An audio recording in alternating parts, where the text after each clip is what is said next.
Okay, I can see that flash, that's fine. Can I see it from here? I can't. I'm gonna have to guess when the video stops on me. This is the last time I'm going to film this video, so if it cuts off, that's fine. You're going to get half a video whenever this is uploaded. I'm sorry, I don't have time to refilm this again. This video is about Doctor Who.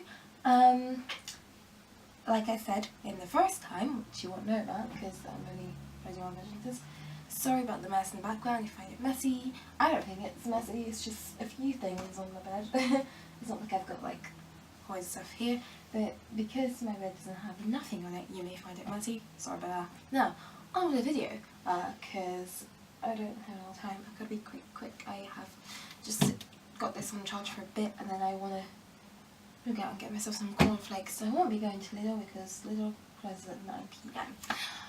And like I said today, I'm talking to you about Doctor Who. In the first take, there was a lot of me trying to get stuff out of my eyes, so hopefully nothing will be visiting me in my eyes for this take. We'll see. If it does, I'll be very annoyed. And I keep spinning the hair, trying to, like, I don't know, caress my face or something. I don't know why. It's like, leave me alone. Right. Hello, Doctor Who. Oh, maybe I just have a massive beard and that's what I'm actually feeling. Or I found the culprit. Right, today's 26th of March 2016, that means it's exactly 11 years since Doctor Who returned to our screens. I say returned because on 24 November 1963, that's when the first Doctor Who episode ever aired. It was Sir William Hartnell who played the first Doctor with his companions Ian Chesterton, Barbara, and of course Susan Foreman. I said Barbara, like just well, yeah, let's not even mention her last name, she's too cool to have a last name. Moving on. Right, by the way, Barbara Wright. Then it was the turn of Patrick Troughton to play the second Doctor. Before I move on to the second Doctor, anyone else, I just want to mention Richard Handel as the first Doctor, because in a special of Doctor Who celebrating one of the many anniversaries that it's had, unfortunately William Hartnell, who obviously originally played the first Doctor, had already passed away, which is obviously really sad. But they wanted someone else to play him, and they got Richard Handel to step in and play the first Doctor. So if you want, there are two first Doctors. Now, of course, as I said, Patrick Troughton was the second Doctor. We then had the third Doctor, John Pertwee, then the fourth Doctor, Tom Baker, fifth Doctor, played by Peter Davison, who David Tennant now says is his favourite Doctor. I wonder why. Apparently he's got good genes. David would know that.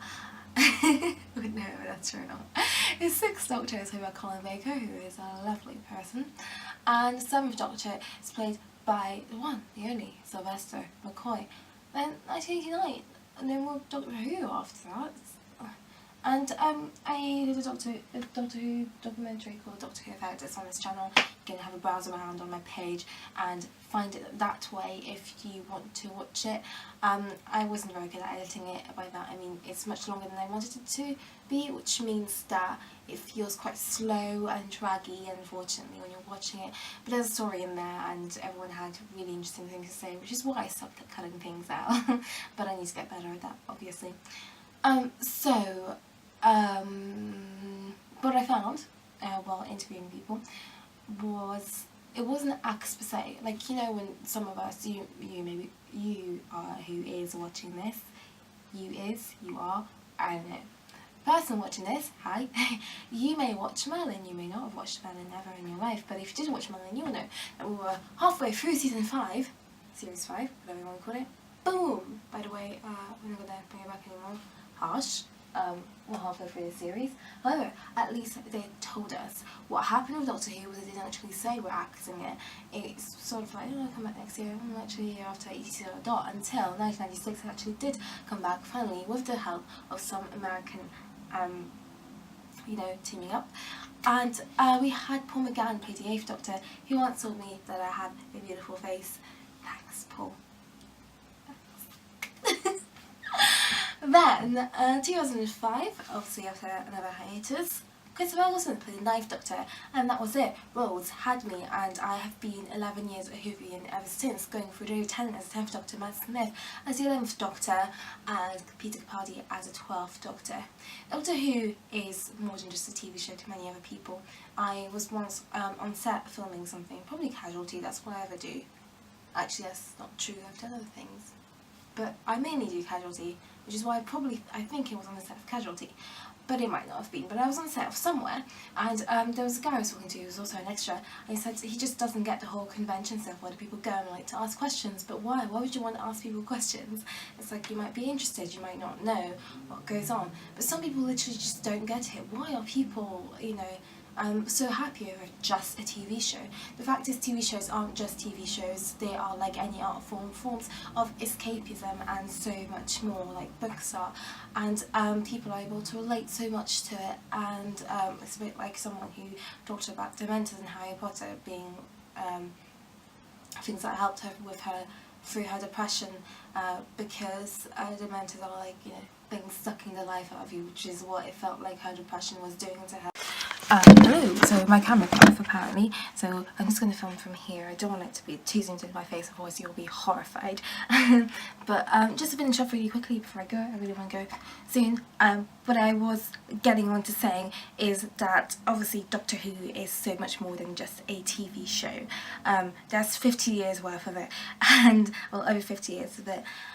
And you'll be able to find something in there that you can relate to, something to get you out of the dark times, something to help you through those really difficult times. Whether you are dealing with depression or anxiety or other mental health issues, or just having a really bad time through your life, for whatever other reason, Doctor Who can actually help people through that.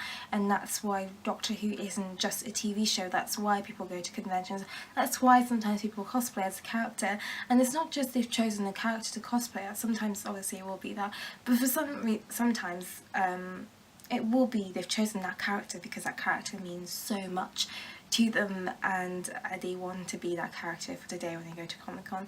Everyone dresses up, why not dress up too? And if I'm going to dress up as a character, it should be that person, the person that means a lot to me, because if, you know, they were in this universe, we'd totally get each other.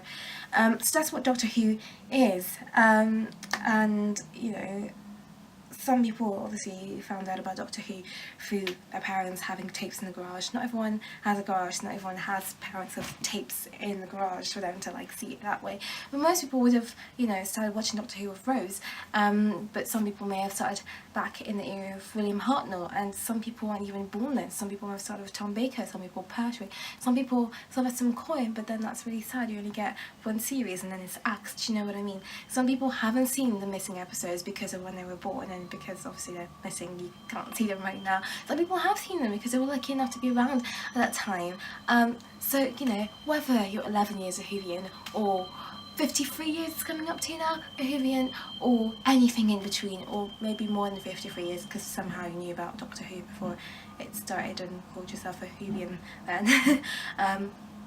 Well, I found out during my documentary actually that yeah, Whovian wasn't always a term, it like gradually, yeah, happened. So, well, I think that's when I found out. I found out at some point in my life, but anyway, I am digressing. So, you know, some people don't like the word Whovian, whether you call yourself a Whovian or not, whether you are 11 years a Doctor Who fan, or 53 years Doctor Who fan, or anything in between, or more than that. Hello and welcome, and I'm hoping that you are having or have had a happy Doctor Who day, and feel free to come back to this video next year for another happy Doctor Who day in 2017 and beyond. Okie dokes. Goodbyesies. And yeah, feel free to find a Doctor Who effect on my channel info. Like I said, it's not really the best edited video ever. It wasn't a video, it was like I made it as an actual documentary. So yeah, alright, bye, I'm off now. Charity Spicy. Trying to say something hooey. Bye. Oh, I know.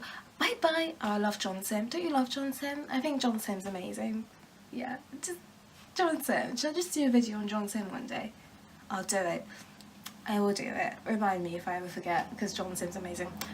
Bye. Oh, John Sim's amazing. Sorry. I just really like John Sim.